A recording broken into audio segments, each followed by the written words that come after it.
이 사건은 이재명 대통령의 공소 취소와 맞닿아 있기 때문에 국민적 관심이 높을 수밖에 없었는데요. 법원은 1심에서 진술 회유를 위한 연어 술 파티는 없었다라면서 징역 4개월을 선고했습니다. 자, 먼저 1심 유죄 판결에 아쉬워하는 이화영 전 지사 측 변호인 목소리부터 들어봅니다. 연어 술 파티에 대해서 일관되지 않은 진술을 한 적은 없습니다. 날짜에 관해서만 기억이 불분명했던 것이고. 이화영 피고인의 경우에는 거짓말 탐지기에서 진실 반응이 나왔어요. 그 부분에 대해서.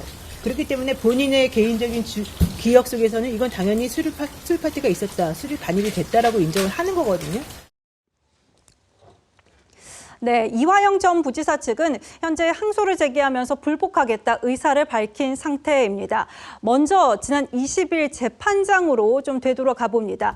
검찰이 기소했던 혐의는 총 3가지였는데요. 이 대통령을 위한 3차례 쪼개기 후원금을 김성태 회장 측에 요청한 정치자금법 혐의는 무죄가 났고요. 대북 지원을 하는 사업으로 공무원들한테 의무가 아닌 일을 시킨 직권 남용 협의는 공소기각. 그런데 가장 관심이 컸던 연어 술파티 위증 재판에서는 유죄가 인정이 된 겁니다. 바로 이 위증 혐의 관련해서 좀 짚어보려고 하는데요. 신효섭 위원님, 네. 국민 참여 재판에 나왔던 7명의 배심원단 중에서 4명이 지금 연어 술파티가 없었다고 봤는데 또 3명은 연어 술파티가 있었던 것도 같다. 이렇게 보고 있는 겁니다. 굉장히 첨예하게 다투고 있습니다. 그렇습니다. 이제 아까 앵커 말씀하셨듯이 이번 재판에서 다뤄진 혐의는 크게 3가지였지만 사실상 이제 국민적인 관심을 모았던 사안은 물론 지금 말씀하신 대로 연어 술파티 부분과 관련해서 이 연어 술파티가 있었다고 국회에서 증언한 게 이게 위증이냐 아니냐. 결국 이제 그 핵심은 결국 연어 술파티가 있었느냐 없었느냐 이 부분을 이제 다투는 부분이었는데 네. 이 쟁점과 관련해서 이화영 피고인 측에서 요청을 해가지고 이게 국민 참여 재판으로 이번 공판이 진행이 됐던 겁니다. 국민 참여 재판이라는 거는 이제 배심원단을 선정을 해서 그 배심원단에서 유무죄를 판정하도록 그렇게 하는 거죠. 배심원단은 모두 7명이었고요. 6월 8일부터 배심원단의 심리가 시작이 됐습니다. 그래서 6월 8일부터 주말을 제외하고서 열흘 동안 이 국민 참여 재판이 이루어졌는데 이게 이제 우리 그 법조 사상 보면 네. 가장 오랜 기간 진행된 국민 참여 재판으로 그렇게 기록이 됐다고 합니다.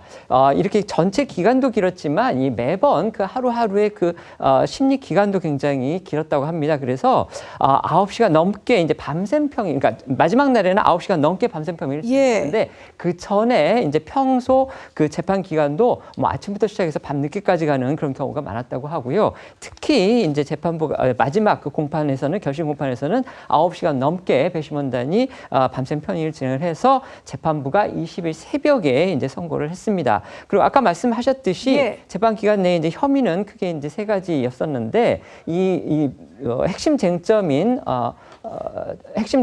연어 술파티 부분과 관련해서는 배심원단의 의견이 4대3으로 갈렸습니다. 그러니까 4명은 유죄다. 그러니까 연어 술파티는 없었다. 이렇게 본 거고요. 배심원단 중에 3명은 무죄다. 그러니까 연어 술파티는 있었다. 이렇게 주장을 한 건데 결국 이제 재판부가 이런 배심원단의 평의를 감안을 해서 결국 연어 술파티 부분은 없었는데 이화영 전 부지사가 위증을 했다. 이 부분을 유죄로 인정을 한 겁니다. 네, 지금 이화영 전 부지사의 1심 유죄라는 재판 결과에는 이 진술이 조금 오락가락했다는 점이 컸었습니다. 실제로 법원뿐 아니라 국회에 나와서도 날짜를 정확하게 특정하지 못하는 모습을 보이기도 했었거든요. 술자리가 있었다는 6월 18일 아니면 6월 30일일 것 같은데. 제공된 음식은 연어의 회덮밥, 국물 요리, 술, 음료가 맞습니까? 맞습니다. 날짜가 왔다 갔다 해서 그런데 현재 술파티가 있었던 날짜 특정하고 있습니까? 제 기억으로는 6월 18일이나 19일일 것 같고요. 6월 18일. 5월 17일 연어 술 파티는 사실상 제가 어떤 그 항복한 거를 축하하는 자리 같은 자리였어요. 제가 지금 구자룡 변호사님, 그러니까 결국은 국민참여배심원단도 그리고 법원도 이렇게 날짜를 왜 정확하게 기억을 못하냐, 오락가락하는 것, 이거에 대해서 문제를 삼은 것 같습니다. 그렇죠. 그리고 저 날짜가 변동됐다는 게 저 전체 내용 자체가 허위라는 것하고 연결이 됩니다. 왜냐하면 처음에 5월 17일에 자기가 항복한 거에 대해서 축하하는 자리였다라고 했는데 5월 17일에는 아예 자백 자체가 없었던 게 수사 기록으로 확인이 됐거든요. 그러면 날짜만 헷갈린 게 아니라 저 스토리 자체가 무너지는 겁니다. 그러면은 연어 술 파티라는 걸 할 명분 자체도 없는 건데 껴맞췄던 내용이 허위구나. 그래서 다시 또 꼴대 옮기듯이 옮긴다라는 평가를 들을 정도로 날짜를 또 옮겼는데 그때는 또 이제 여러 가지로 또 사실관계가 안 맞고 또 이제 영수증이랑 맞추다 보니까 또 날짜가 변경됐고, 그러니까 전체가 무너졌는데 지금 유죄가 나오니까 날짜만 바뀌었지 내용은 바뀐 게 없다 이렇게 변명은 하는데 사실 그렇지 않습니다. 날짜가 바뀐 것으로 그냥 모든 내용이 무너지는 거. 예를 들어서 뭐 제가 뭐 2000년도에 TV조선에 출연해가지고 뭐 이런 방송했어요. 그때 신여석 고문도 만났어 이러는데 2000년도엔 TV조선 개국도 안 했는데 이래버리면 그냥 다 무너지는 거잖아요. 그런 식이에요 지금. 그래서 이 연어 술 파티라는 걸 굳이 검사가 자기의 징계나 이런 거 걸리는데 왜 했겠느냐. 그럴 리가 없는데 그때 이런 사유 때문에 했다라는 게 싹 무너지다 보니까 국민참여재판에서 국민들께서도 이거는 위증이다라고 했고, 그리고 재판부에서도 본인의 판사로서의 심증과 맞지 않으면 그 재판부가 배심원의 권고를 받아들이지 않습니다. 그러니까 사실상 이건 내면에 깔린 건 판사의 심증과 배심원의 심증이 일치했다 이렇게 보는 게 맞습니다. 네, 김진욱 대변인님, 저희가 지금 장면에도 나가고 있습니다만 쌍방울 관계자가 그 앞에서 그 물병에다가 소주를 담아갔던 이런 상황도 증거로 제시가 됐었고요. 또 하나 더. 이화영 전 부지사가 분명하게 내가 이 메뉴를 기억하고 있다는 것은 어떤 증거가 되지 않았냐 했었는데 결국은 법원이 이걸 받아들이지 않은 겁니다. 지금 법원에서 이번에 나온 판단은 좀 유감스러운 부분이 있다는 생각을 좀 저도 갖고 있습니다. 일단 여기에서 지금 뭐 날짜가 좀 흔들렸다든지 또는 구체적으로 덮밥이냐 초밥이냐 뭐 이런 부분들이 좀 헷갈렸다든지 뭐 이런 부분들을 가지고 말씀들을 주시는데, 여기에서 배심원이 7분이 그중에 4대3 사실상 팽팽한 정도의 그 의견이 갈렸다라는 것은 당시에 연어가 들어갔다라는 건 연어가 그게 덮밥인지 초밥인지 형태와 관계없이 외부에서 연어와 관련된 음식물이 들어갔다라는 건 확인이 된 상황입니다.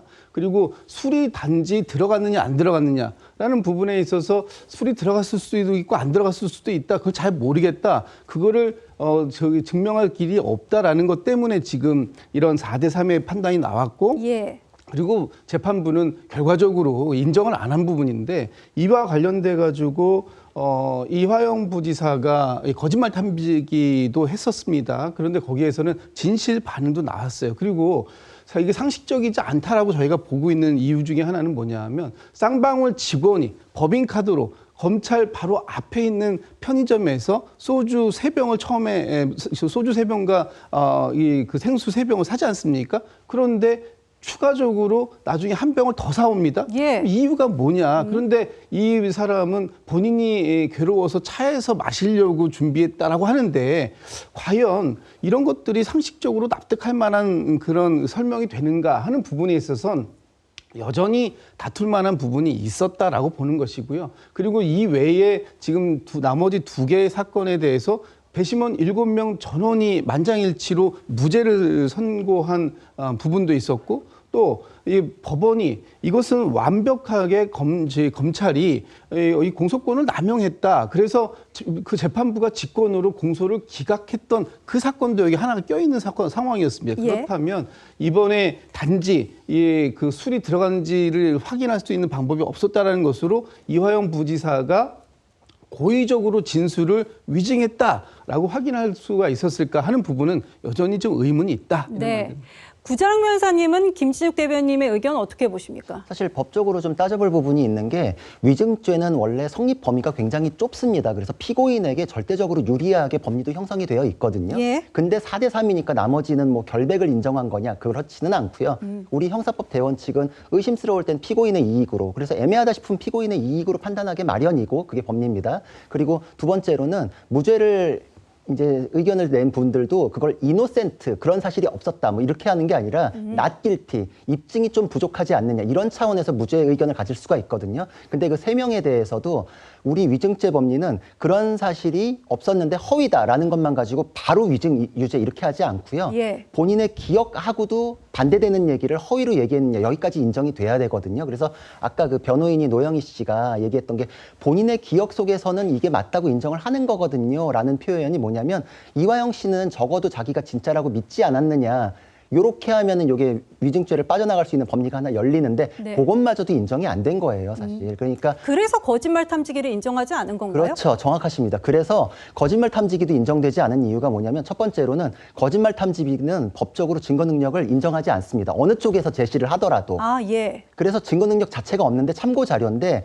일단 요게 거짓말 탐지기는 전제 조건이 있어야 돼요. 내가 거짓말을 했을 때 이 사람이 심리적인 반응이 막 드러나는 사람이어야 되고, 기계에 그게 정확하게 측정이 된다라는 전제가 깔릴 때만 참고 자료가 되는데, 그게 인정되지 않기 때문에 증거 능력을 원초적으로 부정을 합니다. 그렇기 때문에 인정이 안 되는데 유리한 거를 주장하고 싶은 사람은 요 결과를 갖고 오는데, 법원이나 배심원단에서 이런 거 인정하지 않고요. 그리고 그게 왜 그러냐면, 사람이라는 거는 거짓말이 반복되면 스스로도 그걸 진짜라고 믿는 경우가 많아요. 리플리 증후군도 있고 예. 감정의 둔감화라는 것도 있고. 근데 거짓말을 계속 반복하다 보면은 사람이 놀래가지고 들통날까봐 막 땀 흘리고 막 심장박동 빨라지고, 이걸 몇 년 지났는데 그럴 리는 없잖아요, 사실. 아, 예. 그래서 이거는 증거로 채택하지 않는 거거든요. 그러니까 법원에서 거짓말 탐지기 가지고는 증거 능력이 없기 때문에 이런 거 가지고서 뭐 이제 본질을 이제 흔들기는 어렵다. 그리고 마지막으로 뭐 공소 기각된 부분도 있지 않습니까?라는 건데, 저는 네. 오히려 네. 배심원단에서 공소권 남용 아니다라고 했는데도 법원에서 요거는 내가 보기엔 법리적으로 요게 맞다라고 했잖아요. 그러니까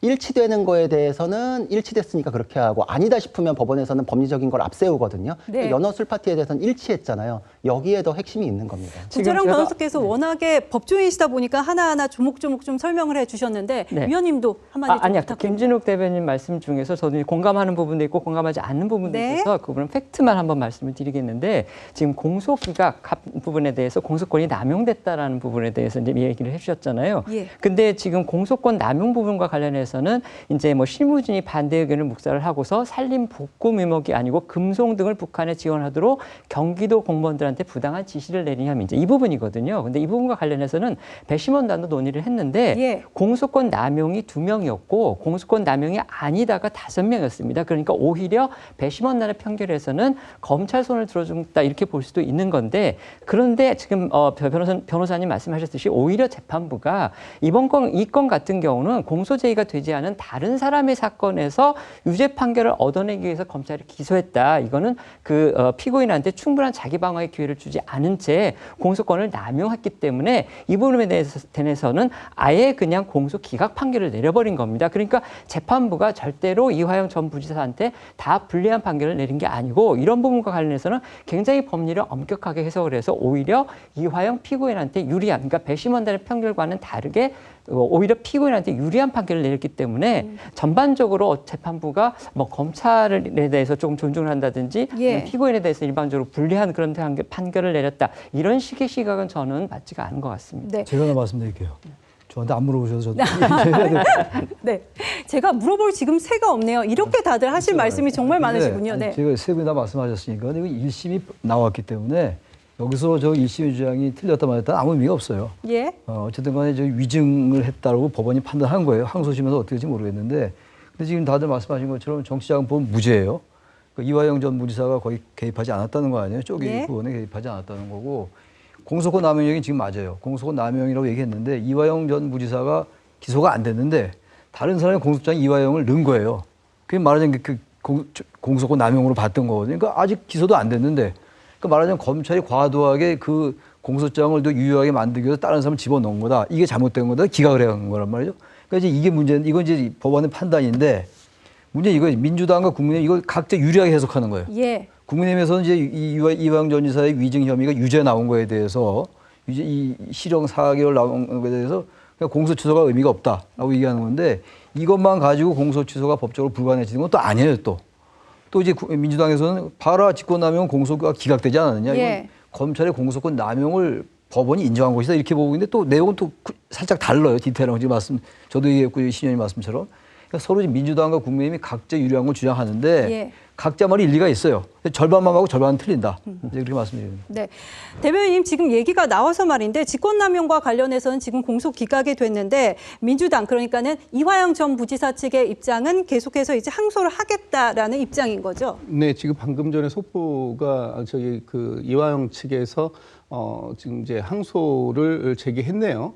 그러면 지금 저는 뭐 당연한 결과라고 봅니다. 왜냐하면 다툼의 여지가 분명히 있는 부분이 있으니까요. 예? 그리고 이 부분에서 제가 좀 전에 말씀을 안 드렸었는데 과연 당시 수원지검에서 외부의 음식물이 반입되고 또는 혹은 또 술이 반입되었는지 여부에 대해서 서울고검의 인권침해 TF에서 조사를 또 한 바가 있지 않습니까? 예. 근데 거기에서 외부 음식물이 반입이 됐다라는 부분이 인정이 된 부분이 있어요. 그리고 이번에 국회에서 국조특위를 할 때 당시 그 교도관들의 증언도 처음에 검찰이 그 일관되게 받았다라고 하는 그런 진술하고 다르게 그 교도관들이 외부 음식물이 들어가는 걸 내가 봤다라는 증언들도 상당히 있었단 말이죠. 거기에 단지 술이 들어갔는지를 본 사람이 없을 뿐이다라고 하는데 그것이 물병 형태로 들어가 있었기 때문에 못 봤는지 또는 진짜 안 들어갔기 때문에 못 봤는지 이런 부분들에 대해서 여전히 다툼의 여지는 있다라고 보여지기 때문에 이 부분에 대해서는 항소심에서 충분하게 다퉈볼 여지가 있다 이렇게 보고 있습니다. 네, 알겠습니다.